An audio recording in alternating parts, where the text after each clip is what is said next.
కానీ అదేంటంటే అలా పుస్తారు ఈ ఏజ్ లో బాబు మీరు ఎప్పుడైనా నన్ను చూసి పైకి இல்லை என்று சொன்ன பின்பும் இன்றியமையாது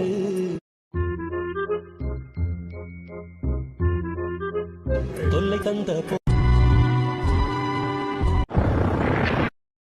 రే ఈ మధ్య ఏంటో కానీ ఏ సోషల్ మీడియా యాప్ ఓపెన్ చేద్దామని వీటి గురించే చచ్చిరా.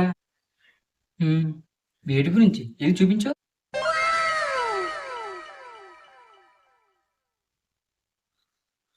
ఇగో వీటి గురించే. ఈ సముద్రం లోతెత్తు ప్రాంతాలు ఉంటాయంట. ఈ బయటకు వస్తే యుగాంతం అంట. ఏమో ఆ ప్రపంచాంతం గురించి ఏమో నాకు తెలియదు కానీ ఈ భూమి మీద ఎన్నేళ్లు బతికాను ఎందుకు? ఎప్పుడు ఎక్కడా ఏనాడు వీటిని తినలేదు. వీటిని పట్టి ఉప్పు కారం బాగా దట్టించి సన్నని సెగ మీద బాగా వేయించుకుని తింటే ఆహా స్వర్గం.